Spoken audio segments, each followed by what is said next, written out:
Halo teman-teman, ketemu lagi di Bongkar Bro. Balik lagi sama saya Dede. Hari ini kita punya sebuah TWS gaming KZS1. Yang saya paling penasaran tuh gaming mode. Saya sendiri nggak pernah nyobain TWS yang punya gaming mode. Dan selama ini sih saya sering banget ngerasain kalau main game tuh delay, terutama game-game online. Latency testnya akan ada di akhir video. Kalau kalian pengen langsung lihat, bisa di timestamp di deskripsi.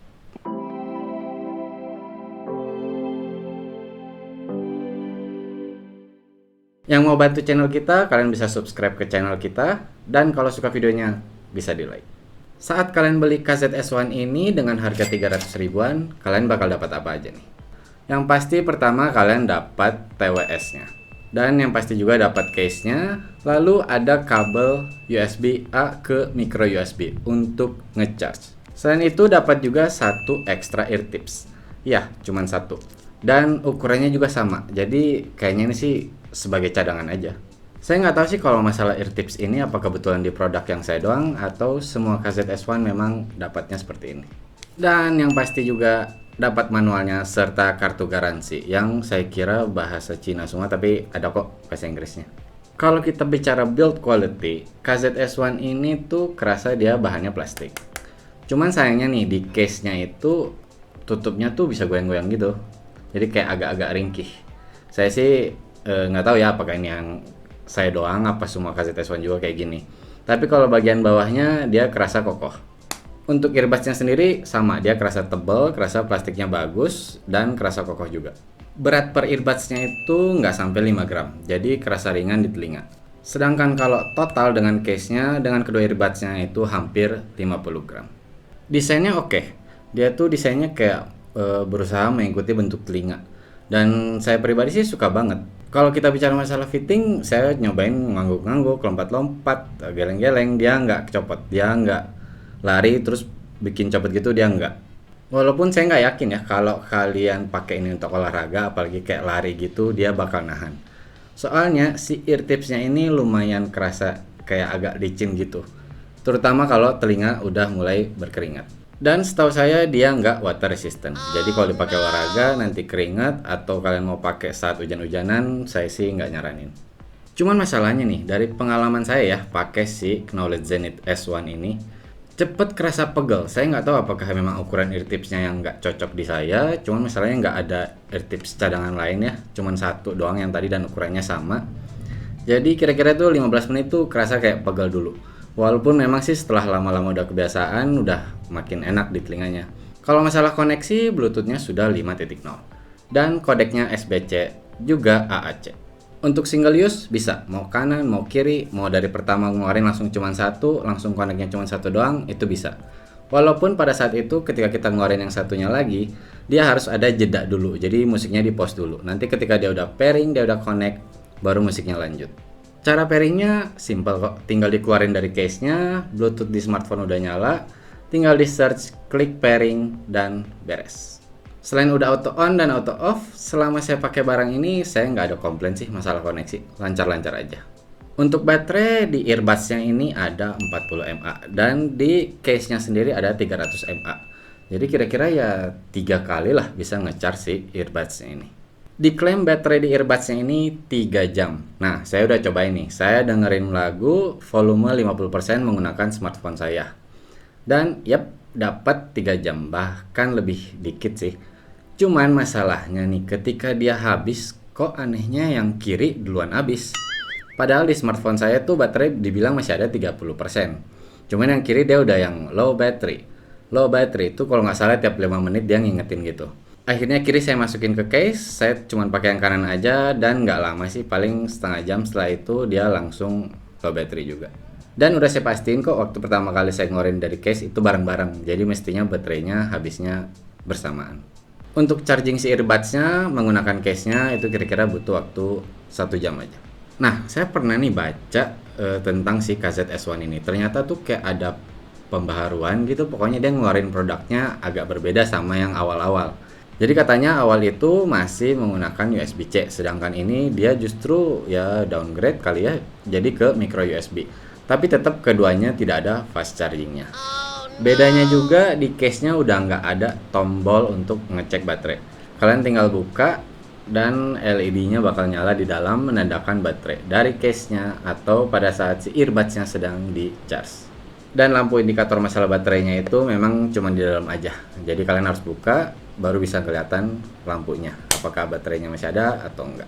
Kalau untuk kontrol dia sudah menggunakan touch sensor dan dia cukup lengkap juga sih, minus untuk volume aja. Jadi dia nggak bisa ngatur volume. Ya wajar sih kalau budget TWS seperti ini.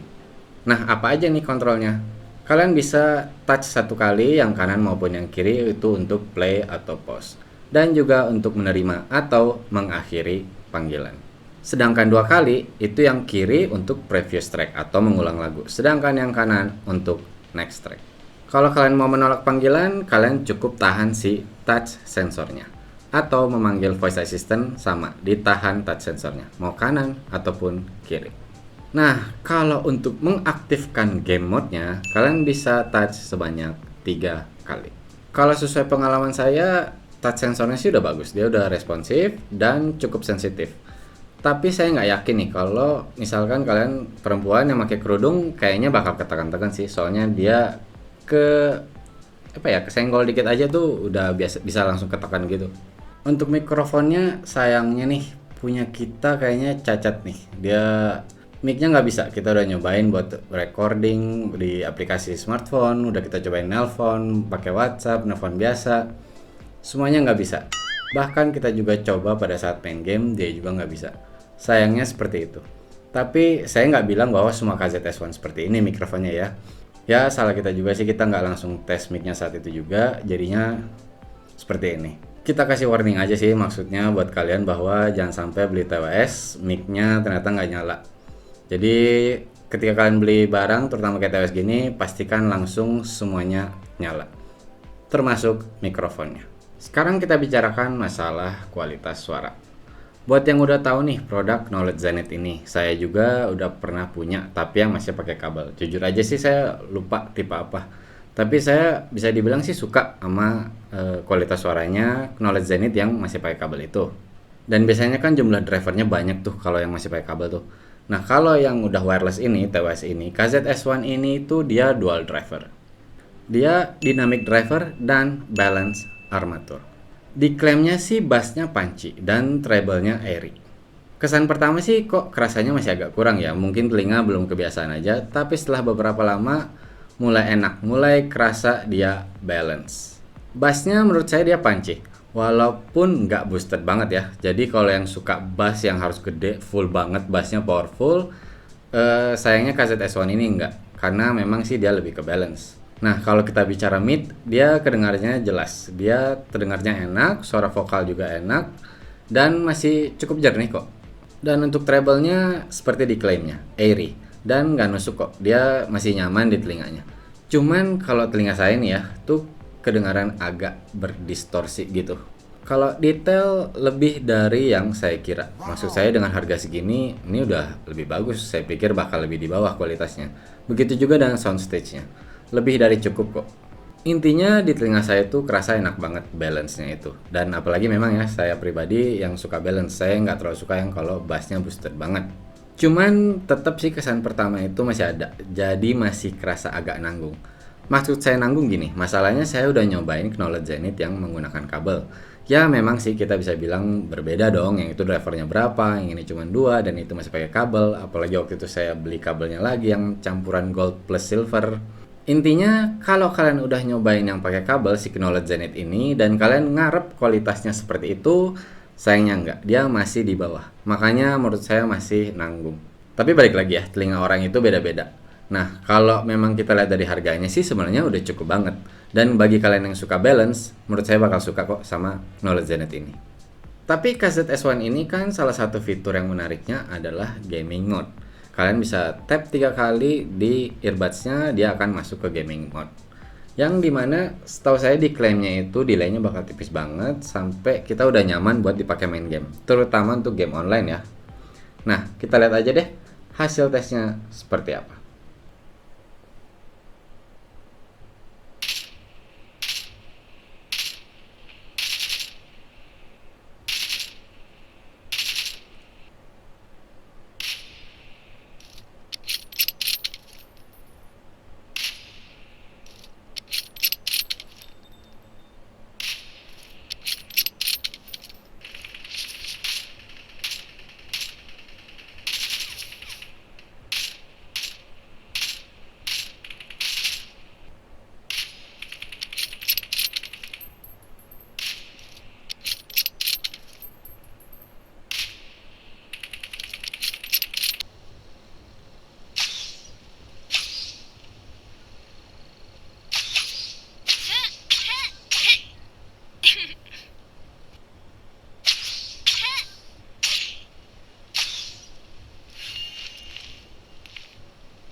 Kalau kita lihat tadi, buat saya sih udah nyaman. Maksudnya udah bisa main game, mau main PUBG atau mau main Genshin Impact, dia udah enak buat dipakai. Jadi worth it sih gaming mode-nya.